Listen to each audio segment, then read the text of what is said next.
Hello, Taylor. Hello. It's great seeing you today. Nice seeing you too. Let's walk into my office, and you're more than welcome to sit wherever you like. Okay? All right, thank you. How was traffic today? It was pretty bad. I heard there was a car accident. Yes. Did you come across it? Well, I heard about the car slamming into Okay. Starbucks.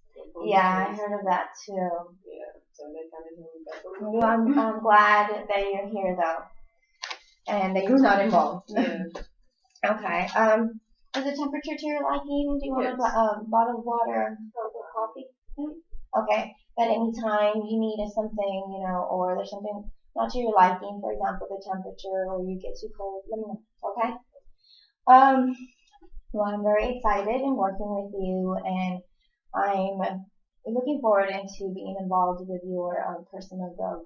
Okay. So I'm really glad that you're here and that you were able to make it. From the last time that you were here, Taylor, how has everything been? Still feeling down, still Okay. feeling like, you know, Okay. not much has really changed to be honest. Mm. Same stuff. It's okay. I'm still mad. Okay. Well, the good thing is that you came here. That's a huge step. So things will change eventually. Do you have any questions from our first session that we had? No, I think everything's Okay, some things that maybe you want some clarification on, or you were confused about? No. No? Okay, good. I know the last time I had mentioned to you that I wanted to tackle some of your concerns individually. So today we will develop a cognitive conceptualization diagram. This session will still be, will still consist of questions. There's a lot of things that I still don't know about you, know about you, so I will still be asking you questions. Today we will also work on this conceptualization together. We will fill it out. It's just to help us understand some of the underpinnings, of your beliefs and your behaviors, okay? So, our initial session, I gathered some of your main concerns, some of your core beliefs, and some of your behaviors, and you also mentioned some of your experiences that I think partake in your perspective. Therefore, I have also proposed a treatment plan, but I will disclose more information on the treatment plan as the session proceeds, okay? Okay. So, Taylor, did you foresee developing a strategy or a treatment plan? Did I foresee? Yeah. Coming to counseling, developing a strategy. I mean, I'm not really familiar with it, but I mean, I'm okay with it. Okay.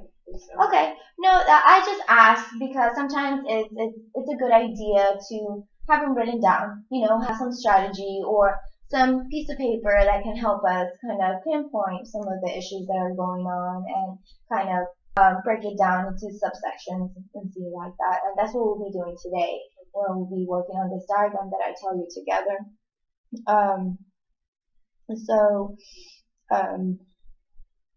Yeah, it's just going to help us understand, what unraveled some of your unhealthy behaviors and some of the thoughts that are going on. As for the treatment plan, it's going to help us keep track of your progress throughout the counseling process, okay? Okay, so are you ready to get started? Yes. Awesome.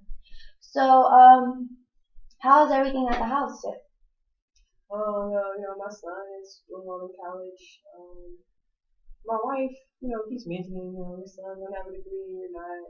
I don't see why she's saying that to me, of course. Like, we've been together this long and I never had a degree, and all of a sudden my son is getting a degree and she's like throwing it at me. So I'm just starting to think there's more to the problem, but.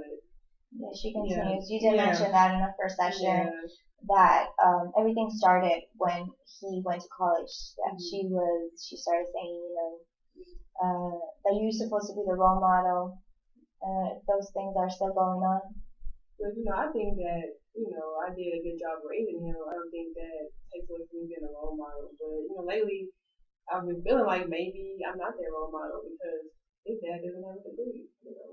Okay, but did you see what you said right now? I think I did a good job in raising him. Mm-hmm. So, I mean, it's just hard when you have like the other person telling you like Okay. why you're not the role model, or and it just I don't know. And especially when it's your significant other. Yeah. Okay. So does that make is that making you feel confused right now of how you feel, or? I mean, it makes me feel. I mean, I think I know deep inside that I raised him well. Because she never complained about that until now she's saying I'm not a role model. But it still makes me feel like I haven't done enough. I didn't do enough for my family. He's having I'm having to help him with college, and I can't really afford it. So I do feel like I am slacking more now that he's getting older. Mm-hmm. But I still feel like him growing up, I did my job. It's just getting harder now. More responsibilities and stuff like that. So. I mean, if you ask me, I think you did a good job too. There's a lot of kids that don't end up going to college. Okay. So this situation with your wife and you guys been arguing more, or is it still the same? It's still the same. Just maybe just more like putting me down now. It's like she's always throwing like, Sal, you're not doing this, you're not doing that. You still find a new job. Stop looking.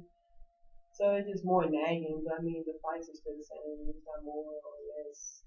It's putting me down more, I guess. But Okay. I don't have the energy to argue with her anymore. We've been arguing for a long time now. So now you're avoiding her? Not really avoiding her, I just let her talk. You just let her talk. Yeah, and even though it makes me feel sad and it does affect me, I just let her go. Okay. So are you still going to the bar? I am, but not every day. Okay. But I do drink at home. Things more like the money thing. So I'm drinking out less, but I do have drinks at home. And so yeah, she sees that I drink a lot at home. She's like, you drinking more. Can't afford to buy drinks and stuff like that. And so like, every time I buy anything, like you can afford to buy that, you can afford to buy that. And so it's like I can't buy anything. Okay, so you stopped going to the bar, Mm-hmm. but you still have alcohol at the house. Yes. And do you still continue drinking after work, Yes. like you used to when Yes. you used to go to the bar? Yes. Okay. And you're still coping with whatever is happening? Oh, with definitely. drinking? The only thing that really changes me kind of saving a little bit of money by not going out as much, but Okay. my behavior really still the same. Okay, still drinking. Still drinking. Does that make you happy, Taylor? I mean,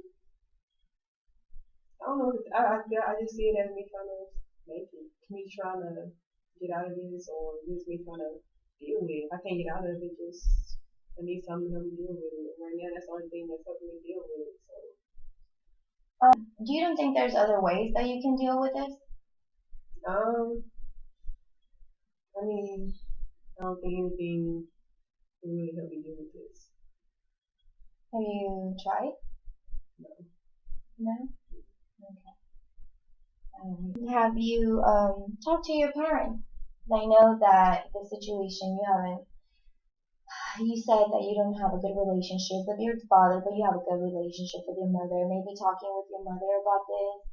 Have you shared this with her about the problems that are going on at your house? We've been talking less.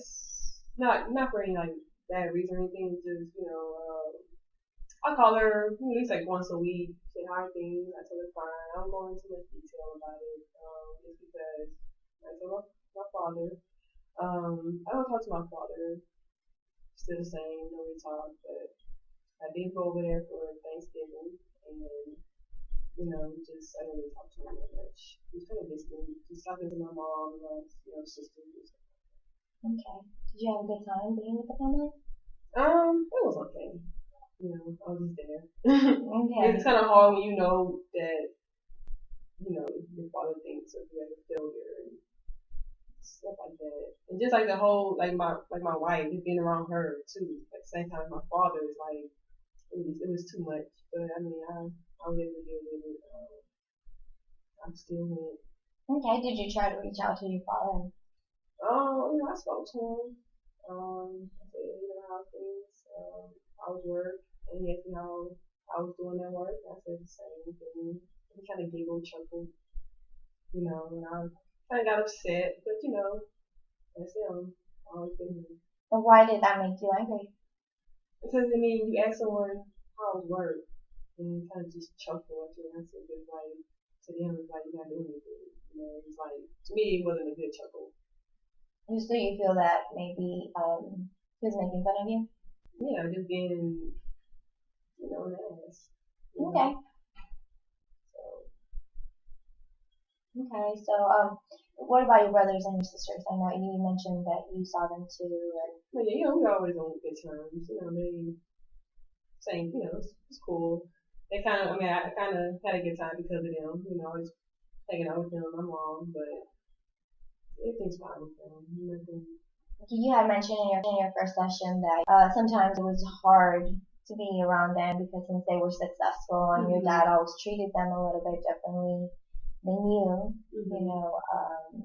because they have their degrees and they have high position jobs. Did that ever come across when you were with them on Thanksgiving? Well, see, with them, they never do it in my face. It never made me feel less than. If anything, if there would be any tension between me and my siblings, it's because my father made me feel, some kind of way. That made me maybe, it's like by him putting me down, it would make me look at my sisters and like, just, I feel some kind of way. But that's my father doing it to me.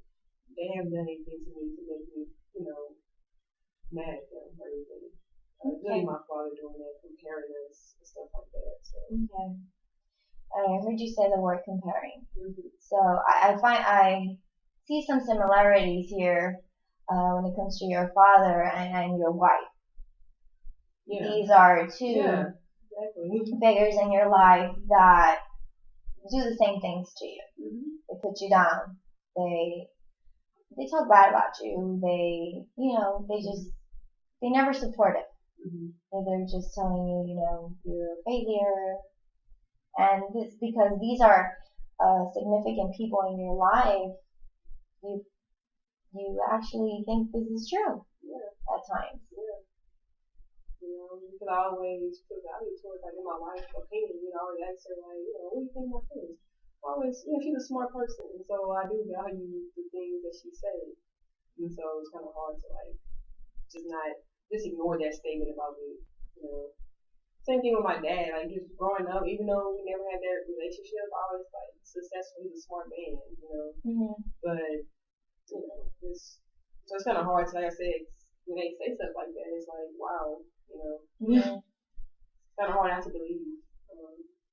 Definitely. Was your uncle there with the family for Thanksgiving? Because I know that you have a really good relationship with your uncle and you get along with him very well. You mentioned that he was the only person that you thought that was very supportive of you and always had your back and kind of always gave you those words of encouragement and you also, I think you said that you saw him as a father figure. Yeah. Was he there? He got there late. Okay. Towards the end because he went to his wife's Thanksgiving. He had two, so they did both. So okay. He was there for like the last hour that I was there, and we talked. Same thing. Nothing. I saw him like a couple of days before Thanksgiving, so I see him a lot.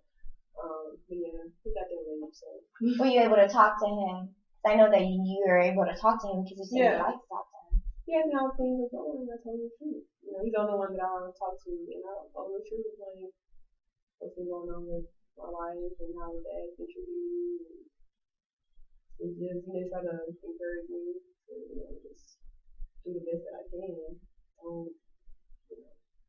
I'm really glad that you were able to share with him because sometimes when you talk about your situations or some of the issues that you're going through to other people or just to someone else, it really helps you relieve some stress, and kind of make you feel a little bit better. So I'm really glad that you were able to talk to him. Yeah, me too. It's nice having someone, I can talk to about that without worrying about it spreading elsewhere. Mm-hmm. So, your son already started college, right? Mm-hmm. So, have you talked to him? Yeah, I talked to him. Okay. We have a good relationship, He doesn't know, like, that you're going that I'm being compared to him, Okay. Which is a good thing. I'm glad that my wife doesn't put him in that. I don't want him to think of me, like her putting that in his head. Okay. I'm just afraid that one day she will say something. Like, he comes home from break, Yeah. and she starts putting me down again. He's gonna hear that. Yeah. That's what I'm afraid of. But as of now, he doesn't know. Last session, you also said that you used to see your mom drink. Yes. Her problems away. Yes. Was she drinking during this Thanksgiving feast? Oh, she had wine. She had wine.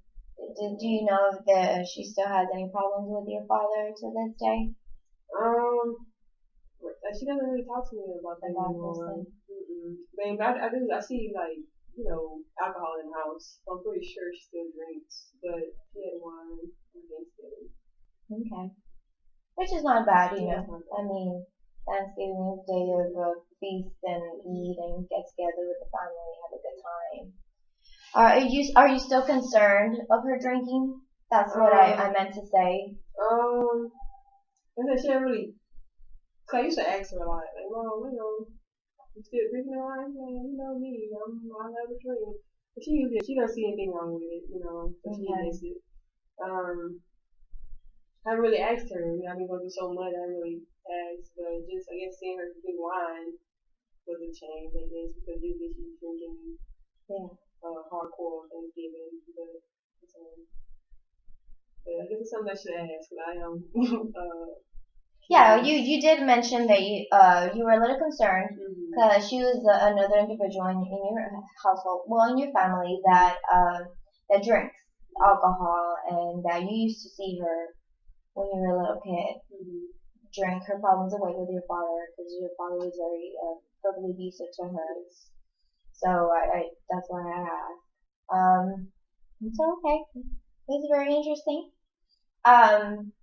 Are you still having problems sleeping? I still go to bed really late. Okay. Still gotta be up early, so I'm sleeping through the night, but it takes me drinking to just relax enough to fall asleep. So I do think right before bed, especially, I'm able to sleep throughout the night. Yeah, I remember you saying that sleeping helped you to go to sleep. Because you were having trouble. You were not having trouble going to sleep, but you were having trouble staying asleep. Yeah, but now it's like I'm sleeping now, but it's like now I just think it's more just so much. He just stressing me out so much, where it's like my anxiety is so bad now. I'm always like up thinking. Yeah, definitely. Well, I'm glad that you're sleeping more now. I don't like that, you're drinking alcohol to go to sleep, but, that's something that we can work on, okay? But I'm really glad that you're able to get more sleep now. You seem more calm now. Since the first time I had a session with you, you were very anxious and, you're feeling mentally like sad. And you just had all these things going on at the same time when it came to your work and it came to your family. Your wife telling you things that, you need to get a better job, your son is going to have a degree one day and you're nothing. And then also your father, I understand you don't have interaction with him, but you still have him in the back of your mind, because he was the one that, would tell you contradicting thoughts of I want you to be successful, but then he would say, no, you're never going to be anything. I do notice that you're a little bit more calm than you were before. So I'm really glad. Your coping mechanism, still drinking, do you understand that that's very unhealthy? Okay. All right. I just want you to know that. But we can change that. There's other ways that we can cope with situations, stressors. Okay. And now that I mentioned your work, how is everything in your workplace? Is everything still the same? Has it gotten worse? It's still the same. Okay. Still hated. Still not getting paid. Still just Same stuff. Still taking advantage? Oh, Yeah. Mm. never haven't. Have you had an interaction with your supervisor? Yeah. I just go to work, do my job. I don't really talk to anybody anymore. So no, I don't really talk to them. Okay. All right. I know that earlier I did propose. I did mention that I proposed a treatment plan, and I would like to kind of discuss it with you to see if you agree with it or you disagree with it. If you disagree with it, we can change it, and we can put what you think in here. Okay. Okay. So some of the treatment goals that um, I gathered, well, some of the treatment goals that I came up with was based on all the information you gave me on our first session, okay? One of the goals that I did propose was reduction of anxiety and depressive physical symptoms. I know that you say you get very anxious and, sometimes you feel really sad and sometimes you don't want to do anything, but you know that you have to go to work. So maybe do you agree with that treatment goal? Will reduce anxiety and depressive physical symptoms. Okay. Also, I do notice that you think very negatively of yourself. So I did put here decrease in negative thinking. Do you agree with that goal as well? Yes. Okay. Um, I I also propose to learn 2 to 3 healthy coping skills. Like I said, drinking alcohol is very unhealthy. So maybe we can learn some healthy coping skills. Do you agree with that too? Yes. Awesome. And the last goal that I did propose was maybe improve ability to verbalize thoughts and feelings, because I know you have a really hard time expressing yourself to your supervisor and sometimes to your wife. Like I heard you mention earlier, I just let her talk. So maybe we can improve on that too. Do you agree with that? Yes. Okay. I recommended in 10 to 12 sessions of individual counseling, me and you. Do you agree with that? Yes. Okay, and also I would recommend, if you agree with this, family therapy. Maybe we can bring your wife and your kids. We can talk about some situations and kind of work on stabilizing the household. Do you agree with that too? And I also recommended 5 to 6 sessions with that. Okay. All right. Well, I'm glad that you agreed with this plan. I did this plan with the best intentions to help you, okay? Also, I have an activity for you today. Earlier, I did say that we were going to fill out a diagram, and it's called cognitive conceptualization diagram, and we're going to fill this out together. Okay, it's going to help us kind of break down the main problems into subsections.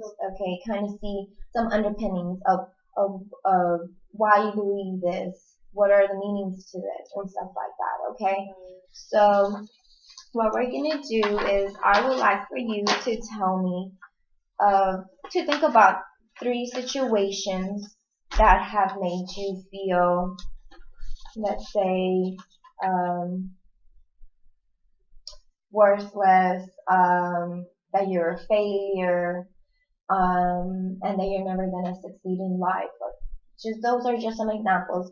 But give me a situation where you felt, let's say, like a failure.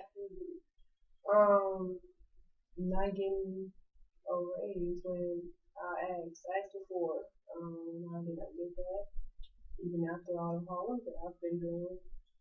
Okay, so getting a raise. So what are some of the automatic thoughts that generates? I am not valued. Yeah. I'm not doing my job well enough. Okay. Just a whole bunch of things. I'm not sure. I mean, maybe they don't value me, or maybe just I'm not doing my job. But Okay. that's what get my head first. Okay, so what is the meaning of these thoughts? That, well, for one, either, they don't think I'm worthy enough to get paid more.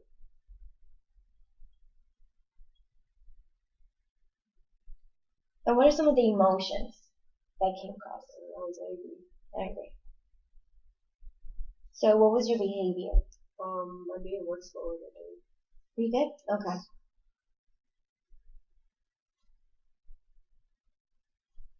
Okay, so when your situation is getting a raise, you haven't received a raise, so this is what kind of made you feel that you're not valued at your work. You've been there for 10 years, right? Mm-hmm.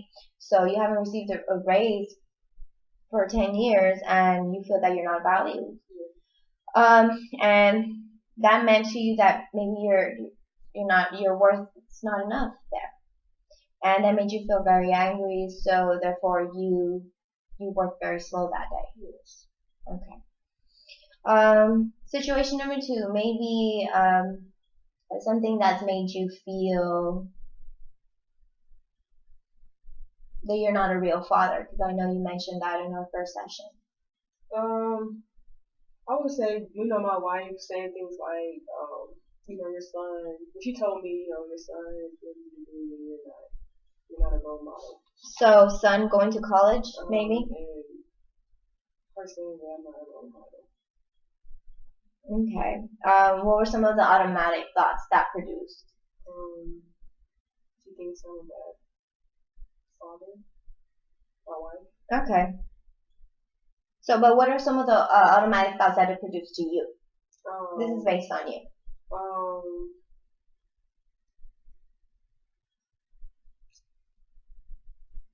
I did not do my job. Okay.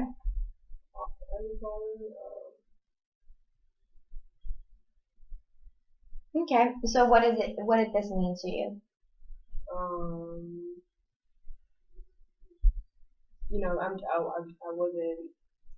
I wasn't a role model as far as like his education. I wasn't, So not a role model. What are some of the emotions?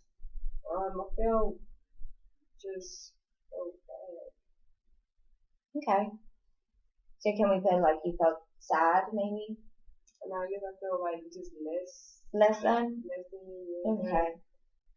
And what is the behavior that was produced from this feeling? Just more drinking. More drinking. Okay. Okay. Let's think about a situation where you think that you will never be successful. Just be not getting another job, no job. Like I've applied to jobs in the past. And, okay. I just don't receive calls back anymore. So. Okay. Not getting calls back from applications and you failed. Okay. So what are some of the automatic thoughts? Let's say you don't receive a call back from this job that you apply. What does that make you think? I'm not qualified.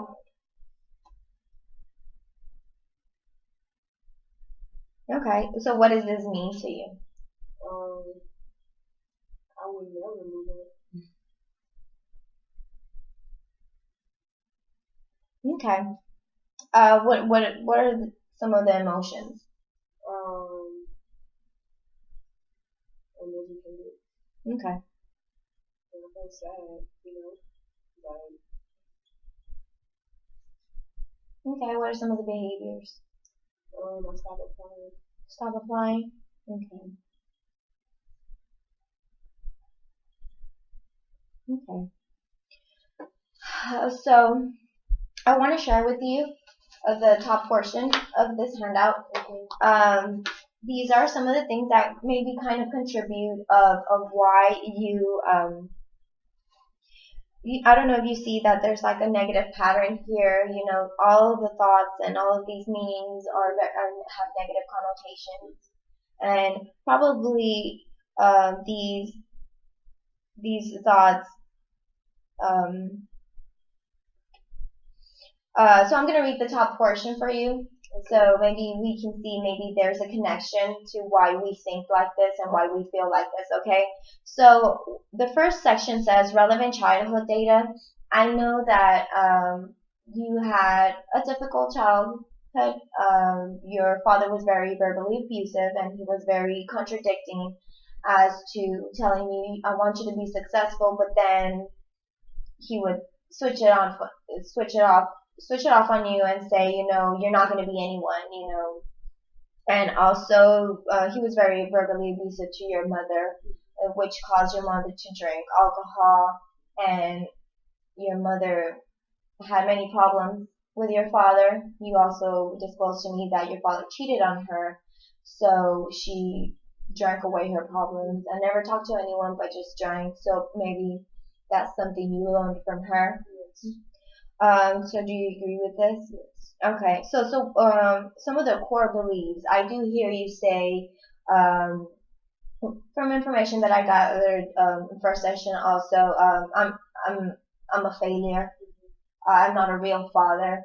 So these are some of the things that maybe through time you kind of took in, because this is some of the things that maybe have been coming back from your childhood as well, having a contradicting father, and now having a wife that is always bringing you down as well. Some of the attitudes, you think very negatively of yourself. So that's what I put there, very negative. So do you agree with that? Okay. So some of the coping strategies, some of the things that you're doing is just drinking all your problems away. And you're running to alcohol almost every day. And that's helping you go to sleep, but it's not helping you deal with your problem. You're just kind of getting distracted by it, okay? Okay, Taylor. So our session is coming to an end. We've talked about a lot of things, and apparently much hasn't changed since the last time that you've been here with me. Your wife is still bringing you down, and she's still being negative towards you. You have a really good relationship with your kids, which is awesome. You did gather with your family for Thanksgiving, right? And you came across your father, but it was not what you expected. It was just, hi Dad, how are you? Very kind of a very reserved situation. You did mention he did ask you how work was going. You said, well, it's still the same, and he giggled, which made you angry because you felt that he was making fun of you for a second. You had a good time with your brothers and your sisters, which is great. I'm glad you enjoyed that time. I do want to thank you for participating today with this activity that we had, and for being engaged with me. It does show me that you're open to change. So thank you very much for participating and being engaged. So what I want to do next session, Taylor, is I want to challenge your negative thoughts. Okay. I do hear a lot of, I'm a failure, I'm never going to get anywhere, I'm not good enough. So I want to challenge those thoughts by bringing in a cognitive strategy called reframing, okay? We'll talk about it a little bit more in our next session. All right. I do want to let you know that what you're going through right now is just temporary, okay? I'm not going to promise you that things are going to change from one day to another, but I just want you to know that you coming here is a huge step already. Okay? So, a change will come eventually. Okay? I do have some homework that I really do want to give you. And this is going to help monitor your thoughts, emotions, and your behavior in any given situation. Where you just keep track of your feelings. In any case, let's say, your mood starts getting worse, I want you to document this. Okay, so I'm just gonna give you a quick example. So I do want you to put the date and the time because it's crucial. I want to know when this happened and what time it happened. Okay, so the situation.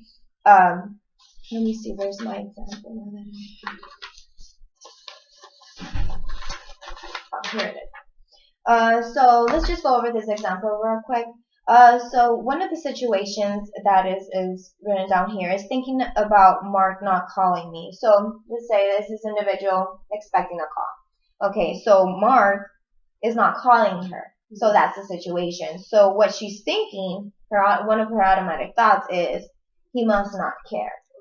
Okay, and from there, what are some of the emotions that these thoughts bring is, well, she's sad, because if he doesn't care, well, that's going to make me sad.